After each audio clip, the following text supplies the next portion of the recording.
going to talk about Howard the Duck here. So you played Carter, teamed Yeah. up with Phil Yeah. Blomberg, played by the great Tim Robbins, and of Yeah. course, and Dr. Walter Jennings, played by the unfortunately disgraced Jeffrey Jones. This Right. wasn't the first time you worked with writer-director Willard Hyatt, having Right. started his 1979 film Right. French Postcards. Now, Right. was a professional relationship formed during the French Postcard film that resulted in your role in Howard the Duck, or was it just happenstance? No, it was definitely the relationship. I mean, we shot French Postcards on location in Paris for 6 months, and we had a ball. I mean, it was Willard and Gloria's first movie that they were doing on their own. You know, they'd written American Graffiti, they'd done a rewrite on Star Wars. For young actors, Blanche Baker, David Marshall Grant, Valerie Kennison, Deborah Winger, Mandy Patinkin, you know, we're all working in Paris, for God's sake. You know, we got along really well. And then going back to in LA, I was spending a lot of time in LA at that time, and Gloria and Willard became very close friends of mine. And all during the writing of Howard the Duck, it was, you know, I can't believe you're writing a movie of Howard the Duck. I mean, it was just the idea was just so mind boggling. And then I was doing a play in the Berkshires, summer stock in the Berkshires in Massachusetts. And they called me and they said, "We need your help." And I said, "What for?" "Well, they gave us the green light for Howard the Duck." And I said, "What, are you kidding me?" And they said, "No, George is on board as executive producer." And the studio said, "Yes, but we have to get it ready for Christmas." I think it was 87. "So we have 15 months to get this movie made." You know, and I said, "Well, I can't, you know, what do you want me to do?" "Anything, just get out here. You know, first casting the duck." "No, I can't. I'm not a casting person." So I finished the play, went out to San Francisco, and I had about 4 weeks of pre-production, and then I was on every single day of production of that movie.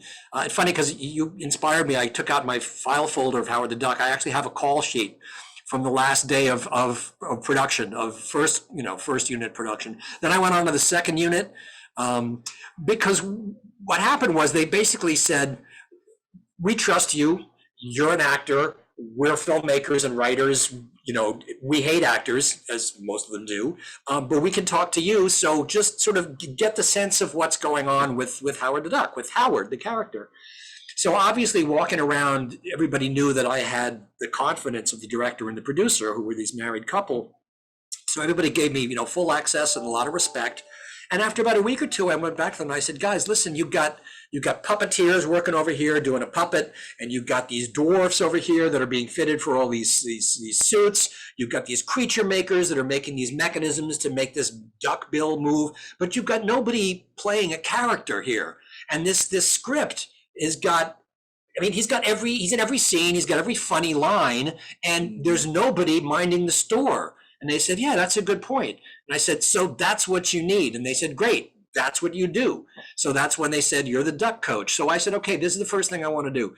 I want everybody who's got anything to do with performing the duck." And there was about 40 or 50 people. I mean, everybody from the Polish guy who's making the mechanism that makes the eyeballs move, to the wardrobe girl who's gluing feathers onto the latex. I want everybody for an hour every other morning in a room together.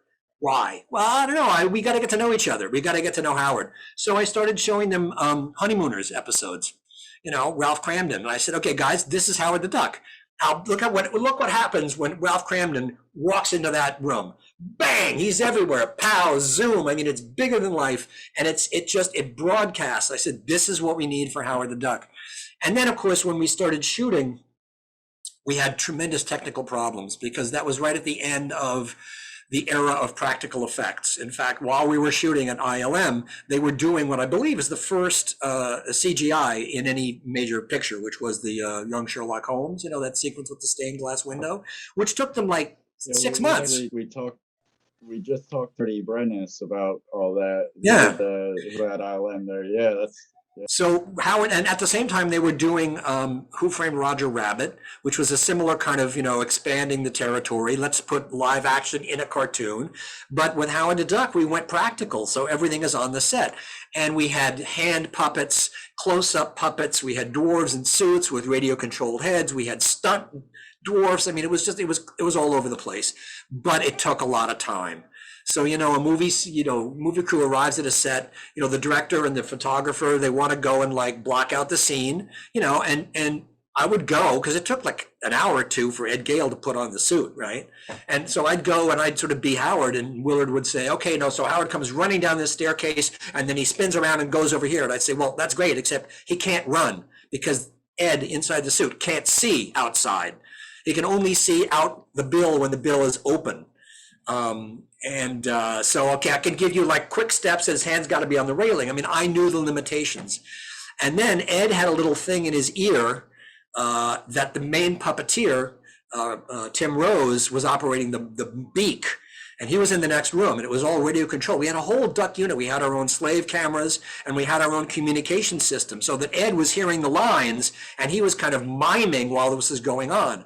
But he was sweating inside that suit, and so the eyeballs would completely fog up, and literally he could only see out of the beak. And so we had all these fans and special chairs for him, because it took like an hour or two to put the suit on and take it off. I mean, he'd take it off for lunch, take off the gloves, the boots, but basically the whole body part of it. I mean, it just practical effects. It's funny. Let me show you this. I'm going to go into my file. Literally, this is my Howard the Duck file, and I haven't opened this in years, but I found a picture. I don't know if you can, I mean, dude, you are Howard. Can you see this picture? Yeah. That's Ed Gale's mouth inside the Howard the Duck. There's something very horrific about that. Yeah. Isn't that creepy? Very creepy. And then of course, we had to he spent a lot of downtime in that suit. So like we used to sing songs too. He was a big Elvis fan. I used to tell the dirty jokes and stuff. And sometimes I'd be sitting there and all of a sudden he'd start vibrating from laughter, and somebody would say, Howard, what's going on? Howard, what's going on? So. I mean, we invented the wheel. We had to invent the wheel. It's the kind of thing. It's funny because a couple of years later, I mean, it's like what Andy Serkis does. It's what he did. Because it was all like we're making it up as we go along. We just want to get the shot. We just want to get it done. But listening to your story, I think was integral, and I don't think a lot of people know this. Like, there was no soul to the duck. I mean, like you say, you have all these people working on something, but nobody is saying, what's the finished product? Like, if we're going to tell this story, like you say, hey, there's one person saying, we want him running this way. And you're like, in theory, that's great. But practical wise, he's going to be doing a little. Exactly. You need this, you need that. And like I said, without you bringing these people together, how do they know? Well, that's it. I mean, you think of E.T., right? Where the lead character, E.T., right? E.T., what did E.T. say? Photo. That was it, right? But that script was structured so well that a light bulb goes off inside the puppet and everybody starts crying, right? Yeah. See, but Howard the Duck was just the opposite. I mean, because this duck's got to get pre-epic, he's got to smoke cigars, it's like. So, but it was a really tough road to hoe, so. Marvel's come a long way.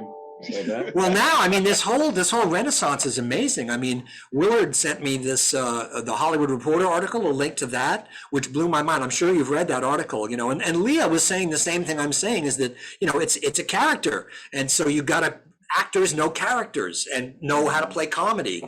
And we were very limited with how fast we could speak, because it was the speed of that little motor, because all those motors could do is turn one way or the other way, because it's adoptive technology from model airplanes, these little things. So all the mechanisms making the eyeball move had to be reduced from a little motor the size of a matchbox doing this or that. Incredible. I think his like dialect and the way he gave his lines, because of the limitations of the animatronics, it only contributed to like this noir feeling of it's like a noir character trapped in a comic book movie trying to be a kid's film. Exactly. But that's also one of the reasons that it didn't work out with Robin Williams. I mean, that what's in that story is not correct. Okay. I mean, I have another thing from the file here. So this is a piece of paper dated February 17th, 1986. It's 1, 2, 3, 4, 5, 6, 7 pages of people that screen tested for the voice of Howard the Duck. Wow. And some of them were people that I suggested, and we brought them up to the set. And some of them were people that the casting people did. I mean, on the first page is people already tested by Lucasfilm. Martin Short, John Biner, Jay Leno, Joe Regal-Buto, Robert Picardo, Robin Williams, Ernie Facilius, Mike Pritchard, Howie Mandel, he was one of my ideas, Kevin Pollak, John Lithgow, another one of my ideas, Chip Zien, Jeff Goldblum, Eugene Levy, And some of these guys like Jeff Goldblum, Jay Leno, and Robin, they came to the set, and I showed them around and showed them all the tricks. And Robin just talks too fast. It just couldn't make it. It just, you know. But in his screen test, he did some improvs, which kind of ended up in the movie, I've got to say. Really? Yeah, that line about get ready to eat beak. That's a Robin Williams improv right there. Yeah. That's awesome. And I think Kevin Pollak would have done really well too. Yeah. And Well, it goes on. It goes on from here. Here's a list of people that are not interested: Billy Crystal, Rick Moranis, Dave Thomas, Griffin Dunn, Jimmy Brogan, Harry Anderson, Michael McKean, Wallace Shawn, Henry Winkler, Richard Dreyfuss, Albert Brooks, Christopher Guest. And here's the list. This is an entire page. This is titled "Already Taped in LA." Okay. Wow. This is people we're checking with: Christopher Lloyd, Howard Hessman, Alan Arkin, Ron Silver, John Candy, Paul Sand, Ron Palillo. I mean, you know, Goodness. these are the unsolicited tapes. These are the people that send in tapes that weren't asked to send in the tapes. And here's the people that taped in New York, you know. So those unsolicited tapes they've got to be like diehard comic book fans. Like, It is. I've got to voice that. It is. It's nobody I've ever heard of. Well, one actor I know who shall remain nameless, but he's I mean, I know him slightly, but you wouldn't have heard of him. But, you know, it was a big high profile project. I mean, it was, you know, and it was George Lucas too, and his name was Magic, you know.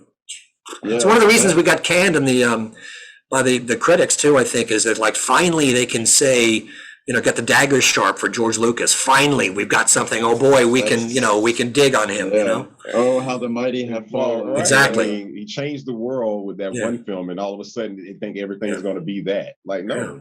That's actually a good segue into a question I had about I mean, for us, it holds a special place in our hearts. We saw it when we were young, and we're also filmmakers, so we can see when this was obviously taken seriously by the people that made it, as far as like the technical side, getting it made, all the work that goes into just making a movie, and it's competently made, but it was not critically received well, and we're just wondering, like, I mean, who cares what the critics think?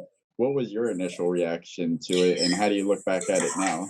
Okay, that's a really good question, and I got to come at that from a couple of different angles. First of all, it's a cliche. Nobody ever sets out to make a bad movie, you know? I mean, it kind of makes you wonder what would happen if somebody did set out to make a bad movie. In fact, I worked on a screenplay and developing about just that. But over time, and you see what's happening on the set, and you watch the dailies, and it's just like this, you kind of realize, oh my God, this could be like, you know, a real stinker. But you got to get out of bed in the morning. So how do you do that? You got to find something to hang on to. It's sort of like the cliche of actors having to love their characters, you know? You've got to find something to pin your coat on with the character. And you got to find something to get you out of bed in the morning. I was prepared for the worst. I really was. I was in touch with my family and my brothers, especially my brother Ted, who's the one who runs the Rodgers and Hammerstein organization. You know, and I have lots of nieces and nephews and stuff, you know, and I didn't have any kids then. I have kids now, but and I was sending back all kinds of T-shirts and Howard the Duck stuff. And all my kids, like 4 years old, 5 years old, my nieces and nephews, oh, Howard the Duck, this is going to be great. And then my brother Ted came to see it at a screening.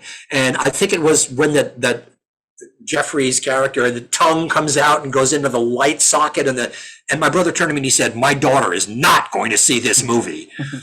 And I thought, wow. Okay, this is something here. So nobody's prepared for that. But again, from my my bag of tricks here, this is the first review that I saw in a San Francisco paper. Okay, the date book. This is a Gerald Nachman at the movies. It's also the only review that mentions me. So I have that in here. It says I'm someone credited as the duck coach, and then in parentheses it says Miles Chapin, who did a yeoman job. My God. Thank you very much. Tell me how you really feel. Goodness gracious. You know, I mean, it's you know, actors and reviews, you know, Diana Rigg, the actress, Diana Rigg, you know, she actually wrote a book, or it was a compendium of actors remembering their worst reviews. And it's a great book. The title is Yeah. the title is good. The title is No Turn Unstoned. I see what And you did there. I mean, I can quote the New York Review, New York Magazine review of French postcards, because it compared me to dog food. It compared our work to dog food. It's like, okay, I don't remember the good reviews. You remember the bad reviews. So Yeah, I can quote you a few reviews that I've caught. American Vulture called me the most egotistical, and claimed that everybody in my circle had to be enabling me in order to allow me to be so confident to do such a horrendous long piece of work. I remember that one. Yeah, they stick a lot deeper. They do. But it's also when you begin to work in the real community, professional community, yeah, everybody gets bad reviews. No, I mean, it's not that people don't read them. It's just like people don't care. It's like the work, the proof's in the pudding. I mean, it's when the rubber hits the road. Some of my favorite movies are some of the critics' least favorite movies. I don't really pay attention to what it's such. Film and art in general is such a unique experience for each person. Correct. And there's no but even if they say they love something, that still may not be how you feel. Like you said, so art is to be interpreted, and the moment you start telling me about it, it's no longer the same art. Well, not only that, but if somebody says you're about to see the greatest thing you've ever seen, where can you go from there? Except, forget it. Now, speaking of that, let me ask you this. Now, Yeah. would you think would be because it's a practical, you were the duck coach. So technically, the way they did it now, of course, Guardians of the Galaxy and then Marvel Avengers Endgame, they went CGI. So let me ask you this: would you be interested in seeing it remade or reimaged now? And if so, what different approach could they take if you were? Wow, I've actually never thought about that, but yeah, no, because the character in the comic book is so cool, and I don't think we did full justice to it. And it's a great character, but you need something. You need CGI. I mean, CGI can do it because that duck's got to be propulsive. He's got to propel every single scene. He's got to be explosive. He's got to be hilarious, and I don't think we fulfilled the prophecy. I don't think we didn't do it. Seth Rogen could voice. If they did a new one, I can see Seth Rogen voicing it. Well, it's what's his name? Green, isn't it? Who's really been doing the voices, isn't it? Seth Green. Seth Green, yes, Seth Green, yes. Yeah. Wow. Yeah, I mean, I read that. That was in that Hollywood Reporter article. More power to him. Great. Call me. I'm available. I can do something. There you go. You having that relationship with Willard. I've seen YouTube commentators put out there that Howard the Duck was received so badly or critically that that was the reasoning for Willard Hayek's last credit as a director. Yeah. Is there any truth to that, or was there? Well, I mean, he got blamed.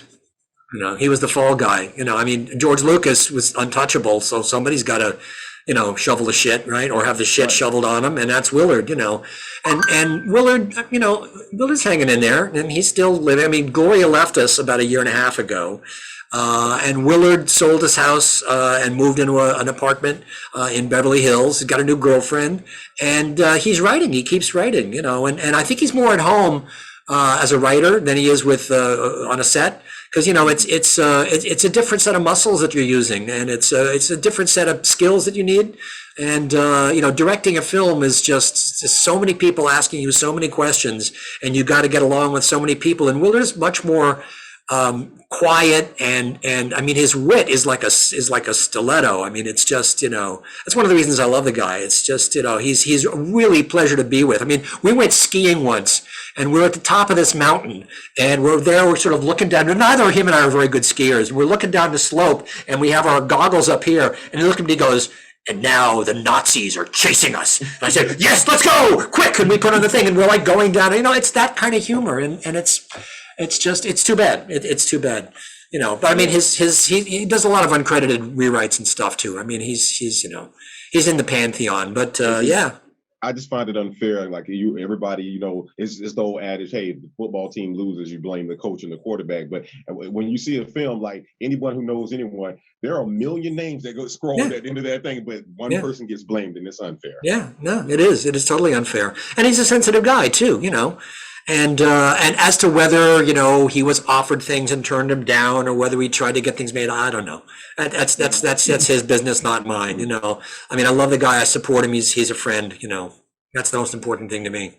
Yeah, I mean, he is an important part of my childhood. So Yes. there's a weird part of me. It's like I just want the best for that dude because he gave me some really good memories when I Well, was yeah. 7 years old. And when you get to know him, and then you see like in American Graffiti, there's a moment where Charlie Martin Smith, somebody, and he's like bullshitting this girl, and he goes, "Hunting, yeah, I'm going hunting this weekend," and he goes, "Hunting? You mean you're like killing defenseless animals?" And he's nonplussed. He goes, "Well, bears. I mean, I thought bears would be okay." That is so Willard Hike. And when he lets the fart rip in the car and somebody goes, "Ooh, cut the cheese," that is so Willard Hike. And if you know him, you see those moments, but that's, it's like with any writer, especially a comedy writer, when you get to know the personality, it's like, you see them. Yeah, you could see it. You spend a lot of your time on screen in Howard the Duck with Tim Robbins, and who isn't a big fan of Tim? Like, if you have something bad to say about Tim Robbins, I question your ethics. As a I don't. being. I certainly don't. Yeah. What was it like working with him? Well, Tim is Tim's a very big talent. And I think especially on the second unit of Howard the Duck, when basically all he had to do was sit there and go, "Whoa!" flying this airplane, he was not into that. And so, if he was recalcitrant from coming out of his trailer, they'd send me in to sort of pal him up, because he'd be in there watching old movies or something, and I didn't hang with him. I mean, he's a phenomenally talented individual, and his career hadn't really broken by the time Howard the Duck was done, and I saw a dozen screen tests for people playing that role. And he was just like 100% there in that screen test. And it was just so obvious that he should play it. And I don't think that character in that movie, that was like maybe 7% of what Tim has to offer. But basically, it's Howard's movie. That's the thing, Mm-hmm. And it's funny, Tim's got a son named Miles too. Oh, there we go. Yeah. I think Susan Sarandon is the mother of young Miles, who's probably in his 30s now. But Yes. what are you going to do? That's Sharon Stone too. Let me ask you this now. It's a two-parter. Do you have a favorite memory from the production from Howard the Duck that you'd like to share? And also, is there anything else from the production that you think fans of the film would like to know? Maybe something they haven't seen online or heard or anything? Yeah. Well, those are biggies. For me, the experience of being in the Bay Area for 9 months and getting paid enough money that on the day off I had a week, I could basically, go to any restaurant I wanted and pick up the check for 6 people, and get my car fixed was just like brilliant. But it was funny because you gave me a heads up that you were going to ask this kind of question. And the one thing that I remember, and this is actually a pretty good story. I mentioned Robin Williams before, and Robin's a great guy. And this also has to do with Tim, because the fact that I'm from New York, and so is Tim Robbins, you get a certain credibility, and so is Paul Guilfoyle. Like, if you're New York actors, you know that, like, I can talk to you, okay? So Robin I met years ago when he was going to Juilliard, because one of his classmates was Mandy Patinkin, and Mandy and my brother Ted were roommates. They had an apartment together. So Mandy came in one day and goes, "God, there's this guy in my class. He's so funny. He's just like, he never goes to class. He just goes in the bathroom, like, riffing, and he's so funny." And then I met Robin, and it was like, holy shit, this guy's just amazing. And so when he came out, I met him at the airport or met him wherever, and it was like, I'm going to be your guide. And he goes, yeah, I kind of remember you. So we showed him around, and George loved Robin. They were great friends. So there was one night on the set where it was a really stormy night in San Francisco. And when it gets rainy and stormy in the Bay Area, it's really rainy and stormy too. And tensions were rising high because we had the set of Beverly's apartment, her kind of loft, which was funny because Gloria and Willard had come to New York a year before, and I had taken them to dinner at a friend of mine's loft, a friend of mine who's a photographer, and they loved it. They wanted to recreate this loft. So they sent the art director up to that loft, and they took all these pictures and they sort of recreated it. So anyway, we're up in the set of this loft, and the trouble was the rain was so loud that the sound crew was picking it up. So we were losing a lot of time, and Willard was getting really hot under the collar, okay? And so, like I said before, we all the duck people had these earwigs, and we could talk to each other. I had a little microphone, I've got pictures of that too. And all of a sudden, I saw Howard, because we would shut Howard down in between takes to save the batteries. So all of a sudden I saw the face just going like this. And I'm like, what's going on? What is going on back there? And then I heard this voice, oh, Earth to Howard, like this. And it was Robin had like found his way onto the set, gone back to where the puppeteers were, and was just like playing. You know, he had the slave camera and he was making the mouth go, and he's like talking into the mic. It's like Wizard of Oz. It's like, you know, somebody stumbling in past the curtain and going, oh, look, I can make the smoke machine work. And I was like, not now, Robin, shut the fuck up, please. We're having a meltdown here. No, not now. You know, because he would drop by, but that was just one of those like, holy shit, if we survive this, you know, we're going to get stripes on our sleeve or something, you know, so.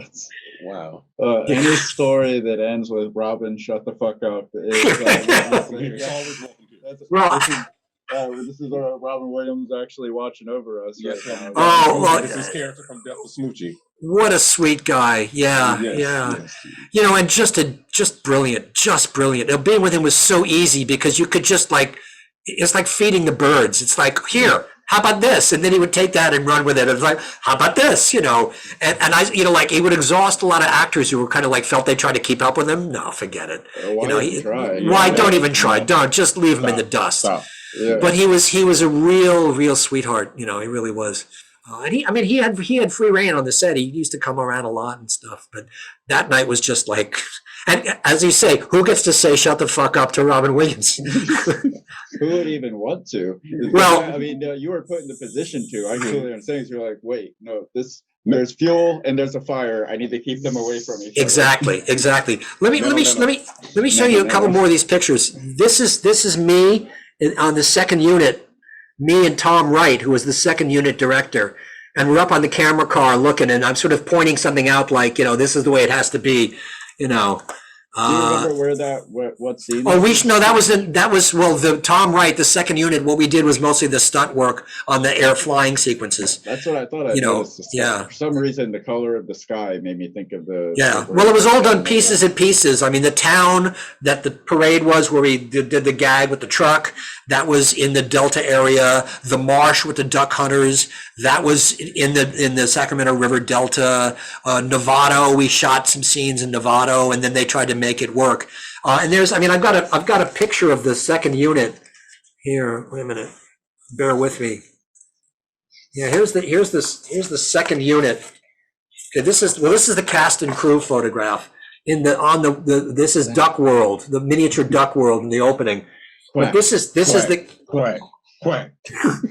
cast and crew, and this was you can see in tape here. It says the Dangler, because the airplane was dangling from here, and the cameras were kind of strapped in there, and this was, you know, the Hardys. It's just so awesome seeing a picture of that thing, because Marty Brennis was just telling us about that crane that was holding the thing, Mm-hmm. and he was talking about how the guy was so precise with it that there wasn't enough room for wiggle. It was Like, give it a little slack. Well, I mean, you know those guys are hot dogs. I mean, you know, and the stunt pilot who drove his own helicopter to the set every day, he would do like 360s in the helicopter when he left, you know, eat my dust kind of thing.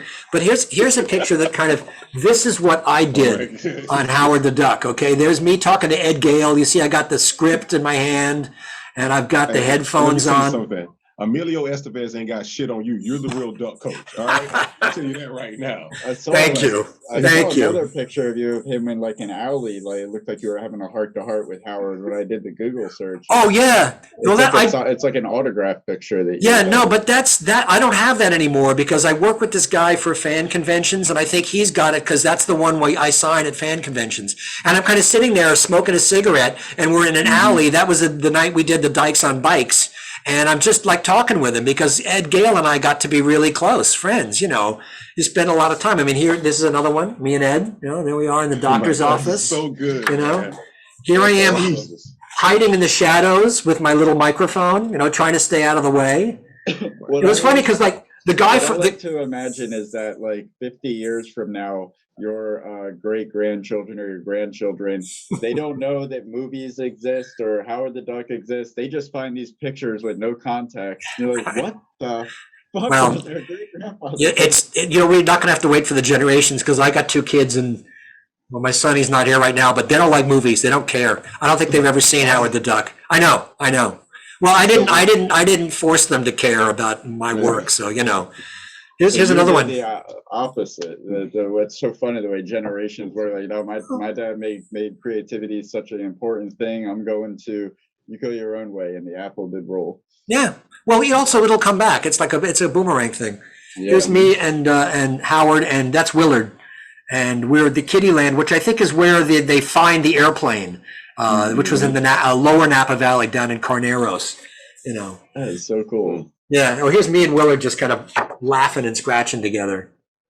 So just hanging out on set. Yeah, it was weird because people would come to the set and you know, I mean, I got a plenty healthy ego, but I don't need to have it stroked all the time. So like I'd be off in the corner and I'd be doing my thing like this and I'd be talking to these people. So obviously, like, you know, I would say Willard and he would say what? And I would come over, like, you know, I would get everybody's attention if I needed it. So like when the guy from Rolling Stone came, he finally pulled me aside and he said, "Excuse me, I've got to ask you this question. Who the fuck are you?" And I said, well, I'm you know. I'm the duck coach, bitch. I should have said that. Yeah, there you go. But it was like, it was just like, I'm nowhere man, you know, I'm just the guy that helps pull these strings, you know. Man. Yeah.